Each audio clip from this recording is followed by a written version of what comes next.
Good morning, students. Here is Ekil Lakhwani, your science teacher at Scholars Public School, Javra. And today we will deal with the next part of our chapter number 12, that is electricity. ठीक है, पिछले lectures में अपन ने देखा था कि जो series combination होता है और पैरेलल कॉम्बिनेशन होता है उसके न्यूमेरिकल्स अपन कैसे सॉल्व करते हैं, उसमें इफेक्टिव रेजिस्टेंस कैसे निकालते हैं, करंट कैसे निकालते हैं। आज जो मैं क्वेश्चन लाया हूँ आपके सामने वो एक ऐसा सर्किट है जिसमें सीरीज भी मिल जाएगा आपको, पैरेलल भी मिल जाएगा, सब कुछ मिल जाएगा। ठीक है, अब यहाँ पे आप देखिए ये अपन को सर्किट दिया हुआ है, ठीक है, और इस सर्किट में दिया हुआ है in the given circuit find the current drawn from the battery. अपन को इस सर्किट में कितना करंट ड्रॉ होगा वो अपन को बताना है। बैटरी दी हुई है अपन की 6 वोल्ट की बैटरी है। अब यहाँ से आपको देख के लग रहा होगा कि ये तो क्या बना दिया है सर ने, और अपन को निकालना क्या है, करंट निकालना है। तो बहुत इजी है, अपन सिंपल तरीके से समझने की कोशिश करते हैं। स्टार्ट करते हैं इसे अपन, तो स्टार्ट करते हैं अपन। देखिए कैसे करना है अपन को। ये अपनी 6 वोल्ट की बैटरी है, ठीक है। अच्छा, अपन को करंट निकालने का बोला है, तो अपने पास फॉर्मूला क्या होता है करंट के लिए। अपन ने देखा है कि V = IR होता है। तो यहाँ से अगर मैं I की वैल्यू निकालूं तो क्या आ जाएगा मेरे पास, V/R। ये मेरे पास करंट का फॉर्मूला है। अब यहाँ पे मेरे पास V की वैल्यू तो है, कितनी है, 6 वोल्ट है, ये वैल्यू तो मेरे पास है। अब अगर मेरे पास इस पूरे सर्किट का रेजिस्टेंस आ जाए तो मैं यहाँ से करंट की वैल्यू भी निकाल सकता हूँ। मतलब मुझे पहले क्या निकालना पड़ेगा, इस पूरे सर्किट का पहले मेरे को रेजिस्टेंस निकालना पड़ेगा। ठीक है, तो वो देख लेते हैं अपन कैसे निकालेंगे। ये 6 वोल्ट की बैटरी जो इसकी की और की, तो मान लिया यहाँ से आई करंट चलना स्टार्ट हुआ। ठीक है, आई करंट चला। अब ये आई करंट कहाँ जाएगा, ये आई करंट सबसे पहले जाएगा R1 में। ठीक है, R1 में गया। अब यहां तक तो ठीक था, यहां तक तो कोई दिक्कत नहीं। अब यहाँ पे आने के बाद इस पॉइंट पर इसके पास दो ब्रांचेस, इसके पास दो रास्ते हैं। एक रास्ता ये वाला है जो R2 की तरफ जा रहा है, और एक रास्ता कैसा है, R4 की तरफ जा रहा है। ठीक है, तो इसके पास दो रास्ते हैं। तो यहाँ पे क्या होगा, करंट डिस्ट्रीब्यूट हो जाएगा। ठीक है, करंट डिस्ट्रीब्यूट हो जाएगा मतलब करंट जो यहाँ पे टोटल करंट था वो दो पार्ट में डिवाइड हो जाएगा। ठीक है, मतलब अब यहाँ से जो ये चालू हुआ ये अपना कैसे चालू हो गया, ये अब पैरेलल में जाने लग गया है।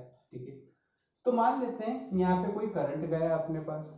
ठीक है, तो जो करंट यहाँ पे गया, यहाँ से जो करंट पास होगा, यहाँ पे तो कोई रास्ता चेंज नहीं, और यहाँ पे तो कोई अगली ब्रांच नहीं आ रही, वही करंट यहाँ से भी पास होगा। जितना करंट, मतलब यहाँ से करंट आया, ये दो अलग अलग करंट गए, यहाँ करंट अलग गया, यहाँ करंट अलग गया, लेकिन जो R2 में करंट गया वही कितना किस में जाएगा, R3 में जाएगा। तो इन दोनों में करंट जब सेम जाएगा मतलब ये दोनों कैसे हैं, सीरीज में है। R2 और R3 सीरीज में है। इतना समझ में आया। यहाँ पे जो करंट आया, तो ये यहाँ पे जो करंट जाएगा R4 में और R5 में, इन दोनों में जो करंट जाएगा सेम जाएगा, क्योंकि यहाँ पे ब्रांच चेंज नहीं हो रही है। तो मतलब R4 और R5 भी काय में है, सीरीज में है। ठीक है, ये दोनों सीरीज में है, ये दोनों सीरीज में, लेकिन इन दोनों का जो कॉम्बिनेशन से जो रेजिस्टेंस बनेगा, ठीक है, मतलब मान लीजिए इन दोनों का इफेक्टिव कुछ ना कुछ होगा, इन दोनों को हटा दिया, इसकी जगह मैंने एक ही लगा दिया जो इनका कॉम्बिनेशन दे रहा है। ठीक है, तो इन दोनों का जो कॉम्बिनेशन होगा, और इन दोनों का, किसका, R4 और R5 का, और यहाँ पे R2 और R3 का, ये जो कॉम्बिनेशन होंगे ये एक दूसरे के पैरेलल में होंगे। पैरेलल में क्यों होंगे, क्योंकि यहाँ से देखिए, यहाँ से ये क्या हो गए, दो अलग अलग ब्रांच जा रही थी। तो पहले तो अपन इन दोनों का सीरीज में निकाल देंगे, इन दोनों का सीरीज में निकाल देंगे, फिर R2 और R3 का जो सीरीज में आया है, R4 और R5 का जो सीरीज में आया है अपने पास कॉम्बिनेशन, उसका अपन पैरेलल कॉम्बिनेशन निकालेंगे। तो यहाँ से अपने पास यहाँ तक का अपने पास इफेक्टिव रेजिस्टेंस आ जाएगा इस वाले सर्किट का। इतना क्लियर है। अब यहाँ से जो करंट गया, यहाँ से वो वापस आएगा जो इधर गया था, यहाँ पे जो करंट गया था यहाँ पे वापस आएगा, दोनों यहाँ पे वापस मिल जाएंगे। ये करंट वापस यहाँ पे पूरा उतना का उतना आ गया, जितना यहाँ से इंटर अलग अलग बटा था, यहाँ पे आके इस पॉइंट पे वापस टोटल उतना ही हो गया। अब वापस क्या होगा, आगे जाएगा, यहाँ पे फिर इसके पास दो ब्रांच मिली, तो अब थोड़ा करंट यहाँ जाएगा, थोड़ा करंट यहाँ जाएगा। इसमें जो करंट गया वही करंट इसमें भी जाएगा, जैसा अपन ने इसमें देखा। तो R6 और R7 भी कैसे हो जाएंगे, सीरीज में हो जाएंगे। और यहाँ पे अपन देखें जो करंट R8 में जाएगा उतना ही करंट R9 में जाएगा, तो R8 और R9 भी कैसे हो जाएंगे, सीरीज में हो जाएंगे। लेकिन जो कॉम्बिनेशन होगा किसका, R6 और R7 का जो कॉम्बिनेशन आएगा, और R8 और R9 का जो कॉम्बिनेशन आएगा, ये दोनों कॉम्बिनेशन एक दूसरे कैसे हो जाएंगे, पैरेलल में हो जाएंगे। तो यहाँ से अपने पास इसका भी एक टोटल क्या हो जाएगा, रेजिस्टेंस मिल जाएगा। तो स्टार्ट करते हैं। तो यहाँ पे अपन लिखते हैं here R2 and R3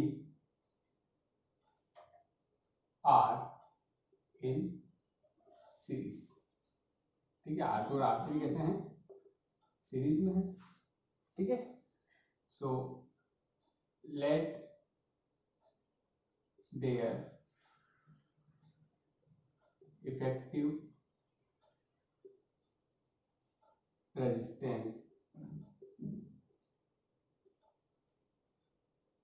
B RS1 मान लिया। ठीक है, इसका जो आएगा वो कॉम्बिनेशन, उसका क्या मान लिया अपन ने, RS1 आ जाएगा। तो क्या आ जाएगा, therefore RS1 is equals to R2 plus R3। ठीक है, अभी अपन सिर्फ इसके लिए निकाल रहे हैं। तो ये कितना हो जाएगा, 1 + 4 इट इज इक्वल्स टू 5 Ω। ठीक है, ऐसे ही R4 और R5 भी क्या है, ये भी सीरीज में है। तो यहाँ पे लिख देते हैं now R4 and R5 are in series, let their effective resistance be RS2। अब यहाँ पे अपन ने मान लिया क्या है, इसका इफेक्टिव RS2 है। ये अपन अपनी मर्जी से मान सकते हैं, कुछ भी मान सकते हैं, आप नाम अपने हिसाब से दे सकते हैं, उसमें कोई भी वो नहीं है। तो यहाँ पे RS2 क्या हो जाएगा, क्योंकि सीरीज का अपन को पता है डायरेक्ट प्लस करना रहता है। तो R4 और R5 क्या हो जाएगा, प्लस हो जाएगा, R4 + R5। तो यहाँ से कितना आ जाएगा, 4 + 1, और यहाँ पे भी आएगा कितना मेरे पास, 5 Ω। ठीक है, तो इन दोनों को अगर मैं हटा दूं और इसकी जगह सिर्फ अकेला RS1 लगा दूं तो वो भी काम वही करेगा। ठीक है, तो अब मान लिया कि ये मेरा हट गया। ठीक है, अब इसे अपन हटा ही देते हैं। जैसे अब यहाँ पे क्या आ गया, RS1 आ गया R2 और R3 की जगह। तो ये मैंने क्या किया, R2 और R3 दोनों को हटा दिया एक तरीके से। ठीक है, अपन इसे शॉर्ट करने की कोशिश करते हैं। तो ये मेरा क्या हो गया, यहाँ से ये हट गया। अब जब हट गया ना, तो इसकी जगह एक ही मेरे रेजिस्टेंस लग गया। क्या लगेगा, एक ही रेजिस्टेंस यहाँ पे लग जाएगा। तो यहाँ पे अपन इसे कर देते हैं, ये मैंने हटा दिया। तो यहाँ पे एक ही मेरे पास रेजिस्टेंस लगा, और ये कितना था, ये है RS1। तो इसकी वैल्यू कितनी आ गई मेरे पास, 5 Ω। ठीक है, ऐसे ही ये दोनों भी सीरीज में थे, इनका भी कॉम्बिनेशन निकाल दिया है अपन ने। तो इसे भी अपन हटा देते हैं। तो इसका भी मेरे पास क्या आ जाएगा, इफेक्टिव आ जाएगा। तो यहाँ पे मुझे इसको जब ब्रेक करूंगा, तो ये मैंने क्या माना था इसका, RS2। तो ये हो गया RS2, ये भी कितना है, 5 Ω। इतना क्लियर है, इसमें कोई भी डाउट नहीं होगा। चलिए अब मेरी बात सुनिए, RS1 और RS2 अब मुझे दिख रही है कैसे, ये अब पैरेलल में। तो अब इनका पैरेलल कॉम्बिनेशन निकालते हैं। तो अब क्या लिखेंगे, now RS1 and RS2 are in parallel.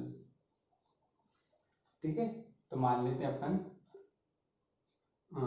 Late their effective resistance be RP1। अब इनका इफेक्टिव मान लिया मैंने RP1 है। RS1 और RS2 का जो इफेक्टिव है वो कितना मान लिया मैंने, RP1 है। अब ये पैरेलल में, तो पैरेलल में अपन कौन सा फॉर्मूला लगाएंगे, पैरेलल वाला फॉर्मूला लगाएंगे। तो यहाँ पे अब अपन लगाएंगे पैरेलल वाला फॉर्मूला। इसमें क्या हो जाएगा, 1/RP1। ठीक है, 1/RP1 में कौन है, इसका माना अपन ने RP1। तो RS1 और RS2 कैसे हैं, पैरेलल में। तो हो जाएगा 1/RS1 + 1/RS2।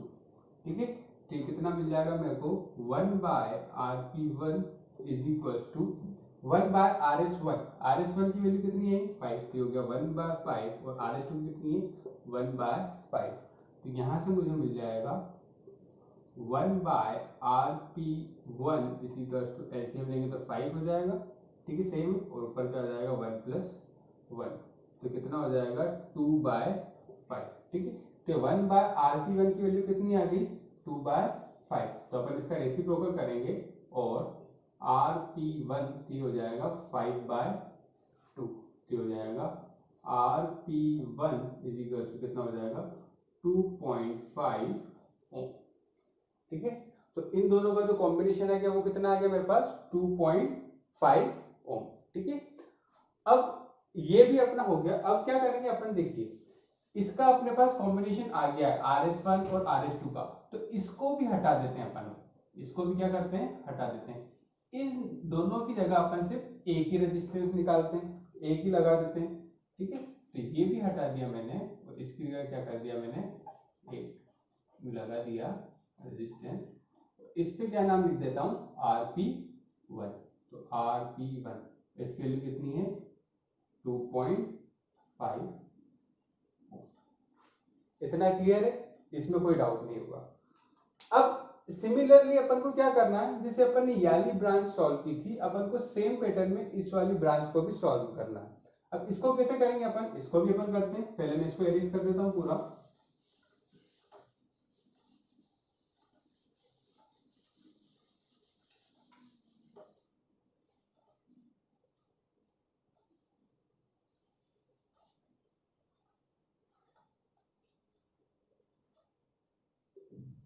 ठीक है। सॉल्यूशन चलेगा अपन, है ना, कंटिन्यू है, वहीं से कंटिन्यू जहाँ पे अपन ने छोड़ा।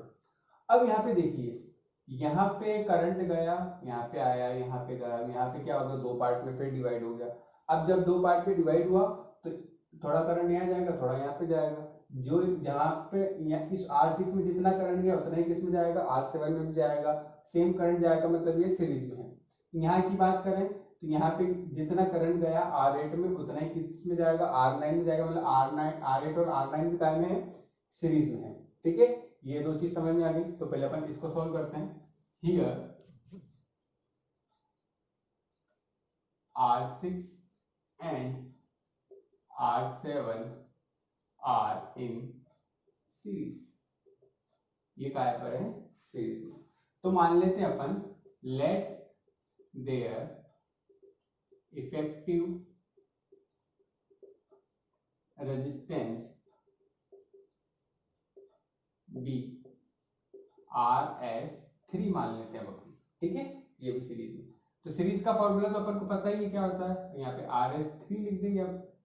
तो इसमें अब क्या करेंगे, डायरेक्ट ऐड करेंगे R6 और R7 को, तो जाएगा R6 प्लस R7, तो कितना आ जाएगा मेरे पास, R6 कितना है 4 प्लस R7 कितना है 1, तो RS3 की वैल्यू कितनी आ जाएगी मेरे पास 5 4, ठीक है। इसमें कोई डाउट नहीं है। अब नाउ सेम वे में R8 और R9 भी काय में है सीरीज में है। Now R8 and R9 are in series, let their effective resistance be कितना मान लेते इसका RS4, ठीक है। इसका RS4 मान लिया, तो RS4 क्या हो जाएगा RS4 is equals to R8 plus R9। इतना क्लियर है। तो ये हो जाएगा R8 कितना है मेरे पास 1 और R9 कितना है 4, तो RS4 की वैल्यू आ गई मेरे पास 5 ओम। ये भी मेरे को क्लियर है। अब इधर मेरी बात सुनिए, R6 और R7 सीरीज में थे, इन दोनों का कॉम्बिनेशन अपन ने निकाल दिया है कि 5 ओम आ रहा है, इन दोनों का मिला के कितना हो रहा है 5, तो इन दोनों को मैं हटा दूं और इसकी जगह से एक ही लगा देता हूँ 5 ओम का, ठीक है। तो ये मैंने यहाँ से इरेज किया और इसकी जगह एक ही लगा देता हूँ 5 ओम का, क्योंकि इन दोनों के जो कॉम्बिनेशन मिल रहा था मेरे को क्या मिल रहा था 5 ओम मिल रहा था। तो यहाँ पे क्या हो जाएगा, क्या नाम दिया था इसे मैंने RS3, तो ये RS3 कितना हो गया RS3, ये हो गया 5 ओम, क्लियर। ऐसे ही R8 और R9 भी सीरीज में थे, इनका भी कॉम्बिनेशन मिल गया मेरे को RS4 जो कितना है 5, तो R8 और R9 को भी अपन क्या कर देते हैं इरेज कर देते हैं, तो इसकी जगह में क्या लगा देता हूँ सिर्फ इसकी जगह ए की मैं RS4 लगा देता हूँ यहाँ पे, तो यहाँ पे लग जाएगा मेरे पास RS4, ये हो गया RS4, ये भी कितना है मेरे पास 5 ओम। इतना क्लियर। अब इधर देखिए RS3 और RS4 ये दोनों कैसे हैं, पैरेलल में हैं, तो अब इनका कॉम्बिनेशन निकालते हैं। Here RS3 and RS4 are in parallel, ये पैरेलल में है, तो मान लेते हैं लेट देयर कॉम्बिनेशन, या लेट देयर इफेक्टिव लिख देते अपन ना, let their effective resistance be, इसका इफेक्टिव अपन कितना मान लेते हैं, RP2 मान लेते हैं, ठीक है। तो इधर देखिए RS3 और RS4 पैरेलल में, तो क्या हो जाएगा 1/RP4 is equal to 1/RS3 plus RP क्या माना था, 2 माना है, तो 1/RS4, ठीक है।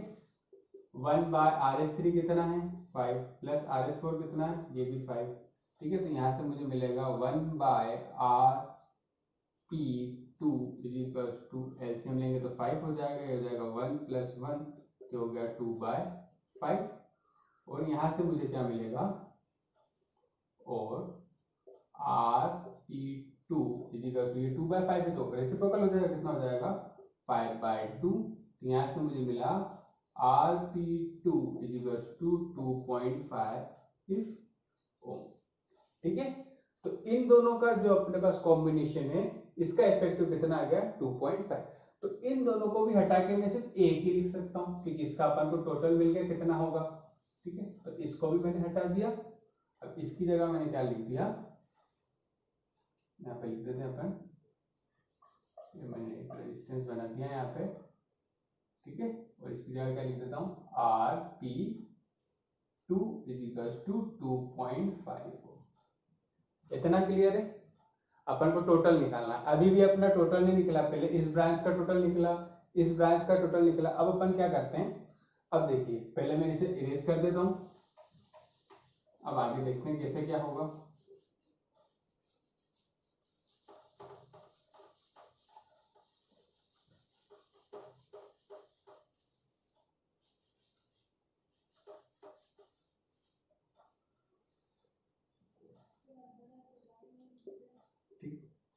अब मेरी बात सुनिए, यहाँ पे अब R1, RP1 और RP2 ये मुझे दिख रहे हैं, ये तीनों कैसे हैं सीरीज में, तो इनका कॉम्बिनेशन सीरीज कॉम्बिनेशन अपन निकाल देंगे। तो अब लिखेंगे now R1, RP1 and RP2 are in series,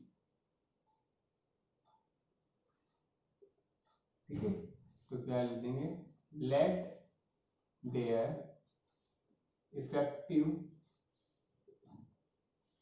resistance B, कितना मान लेते हैं आप, R ऐसी मान लेते डायरेक्ट, है ना।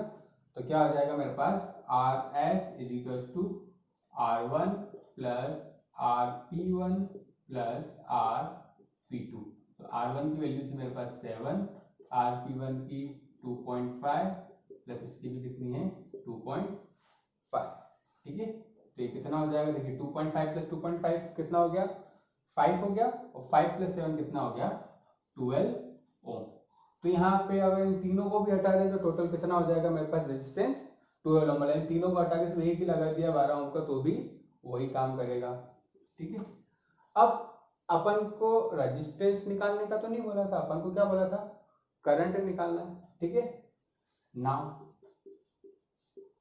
Bye Ohm's law, Ohm's law से क्या होता है, V is equal to I R, तो यहाँ से क्या मिलेगा, this implies I is equal to V by R, ठीक है। करंट निकालना अपन को, तो I is equal to, V की वैल्यू कितनी है अपने पास 6, ये अपन को दी हुई है, और R की वैल्यू अपन ने निकालनी कितनी है 12, ठीक है। तो 6/12 कितना हो गया 1/2, तो यहाँ से मिल गया अपन को I is equal to 0.5 ampere. ठीक है, तो ये अपना करंट यहाँ पे आ गया। लास्ट में एक लाइन लिख देना, therefore current drawn from the battery is 0.5 ampere. तो इस तरीके से आज अपन ने एक कॉम्प्लेक्स सर्किट जो था, ठीक है, जो हाई लेवल का हॉट्स वाला जो सर्किट आता है वो अपन ने आज सॉल्व कर दिया। ठीक है, इसी तरीके और क्वेश्चंस भी आएंगे जो हो सकता है मैं आने वाले लेक्चर में आपके सामने लेके आऊं। आज के लिए इतना ही। अगर इसमें कोई भी डाउट आता है तो मुझे कमेंट सेक्शन में जरूर पूछें। Thank you.